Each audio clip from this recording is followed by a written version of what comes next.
తెలంగాణలో ఆంధ్ర విద్యా సంస్థల నిషేధం వరంగల్లో కేసీఆర్ 8 జనవరి 2008 అనలేదా? తెలంగాణలో ఆంధ్ర విద్యా సంస్థలు నిషేధం చేస్తారంట. ఎవరండి నాకు అధికారం ఇచ్చింది? Who is he to do that? ఇదేమైనా వారి ఎస్టేటా వరంగల్? వారి ఇంట్లోకి ఏమైనా పోతున్నారా ఆంధ్ర వాళ్ళు? ఎట్లా కనపడుతుంది నాకు? ప్లీజ్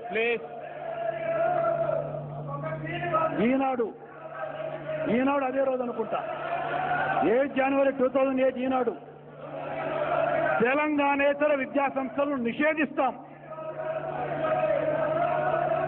ప్లీజ్ వెంకటేశ్వర,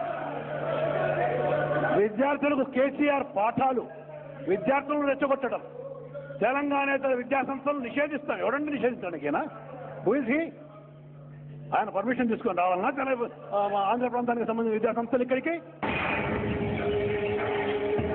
ఆంధ్ర ప్రాంతం వారి ఆస్తులు లాక్కుంటామంటూ కేసీఆర్ ప్రకటనలున్న న్యూస్ పేపర్ క్లిప్పింగ్లను కూడా వైఎస్ సభలో చదివి వినిపించారు.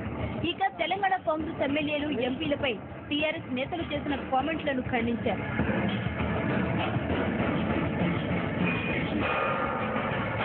తెలంగాణకు అంతిమ యుద్ధం. 1 ఎకరాకు నీరిచ్చారేమో చూపండి. మత్తల్ అసెంబ్లీ అభ్యర్థి వెల్లడి.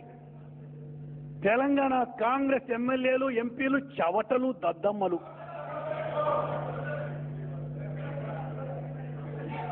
ఏందండి ఎట్లా కనపడుతున్నాం మేము? మీకు చవటల్లా దద్దమ్మల్లా కనపడుతున్నావా? మేం గెలిచాక ఆస్తుల్ని లాక్కొని తీరుతాం. ఆంధ్ర ప్రాంతీయులకు కేసీఆర్ హెచ్చరిక. ఏంటండి ఎట్లా కనపడుతున్నాం? మీ దయాదాక్షిణ్యత బతకాలన్నా ఇక్కడ? ఎట్లా కనపడుతున్నామండి? కేసీఆర్ మాట తీరుపైన ముఖ్యమంత్రి నిరసన వ్యక్తం చేశారు. తెలంగాణ అంశంపై ప్రసంగిస్తున్నంతసేపు కేసీఆర్ లక్ష్యంగానే వైఎస్ మాటల తూటాలు వదిలారు.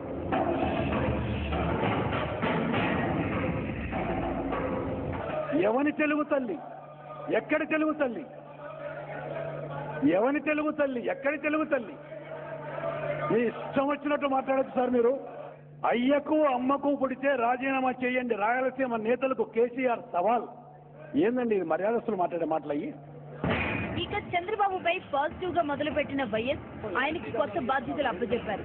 టీడీపీ ఇచ్చిన నగదు బదిలీ హామీని అమలు చేయాలంటూ చంద్రబాబు కోరడంపై స్పందించిన సీఎం ఇప్పుడున్న పథకాలన్నింటినీ పక్కన పెట్టి అమలు చేయాలా అని కోరారు.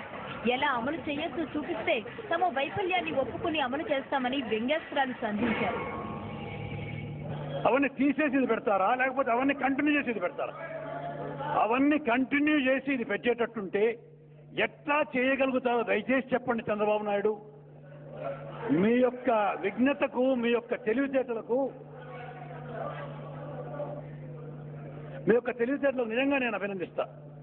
మీ అంత విషయ పరిజ్ఞానం తెలిసిన ఒక ఆర్థిక శాస్త్రవేత్త ఈ రాష్ట్రంలో మాకు ప్రతిపక్ష నాయకుడిగా ఉన్నా ఆయన చెప్పిందల్లా చేయడానికి మేము అధికారంలో ఉన్న చేతగాని వాళ్ళము, ఆలోచన చేయలేని వాళ్ళం మేము సిద్ధంగా ఉన్నామని చెప్తా. మాకు మీ అంత జ్ఞానం లేదనుకోండి, మా అజ్ఞానం అపారం. కొంచెం మీరు చెప్పిందల్లా వినడానికి నాకు సిద్ధంగా ఉంది. లేక ఇది కూడా ఏమైనా కేఏ పాల్ లాంటి వాడు చెప్పినట్టు ఒక్కొక్క ₹1,00,000 ఇస్తాను ఒక్కొక్క కుటుంబానికి. కేఏ పాల్ అయితే ₹1,00,000 ఇస్తానన్నాడు. ఆ విధంగా మీరు కూడా ఏమైనా చెప్పారా? దయచేసి చెప్పండి. గవర్నర్ ప్రసంగానికి ధన్యవాదాలు చెప్పిన వైఎస్ అత్యంత వ్యూహాత్మకంగానే మొదటి నుంచి ప్రసంగించారు.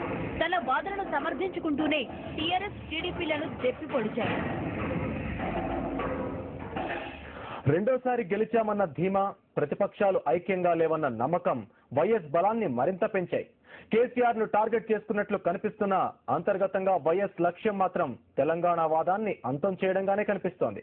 అందుకే టీఆర్ఎస్ ను ఇరుకున పెట్టేలా విమర్శిస్తున్నారు రాజశేఖర్ రెడ్డి. టీఆర్ఎస్ నేతలు మాత్రం వైఎస్ తీరుపై విరుచుకుపడుతున్నారు.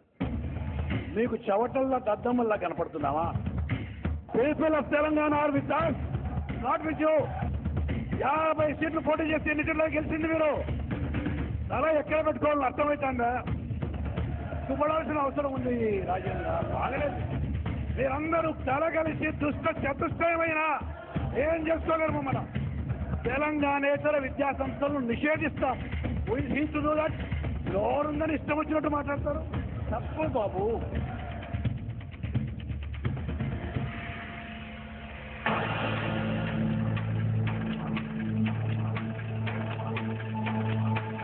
తెలంగాణ విషయాన్ని ప్రస్తావించిన వైఎస్ కేసీఆర్ ను లక్ష్యంగా చేసుకుని అసెంబ్లీలో విమర్శలు గుప్పించారు. తెలంగాణ ప్రాంతంలో ఊహించని రీతిలో విజయం సాధించడంతో టీఆర్ఎస్ ప్రభావాన్ని తగ్గించడానికి వారి లోపాలను ఎత్తి చూపడానికే అసెంబ్లీని వైఎస్ వేదిక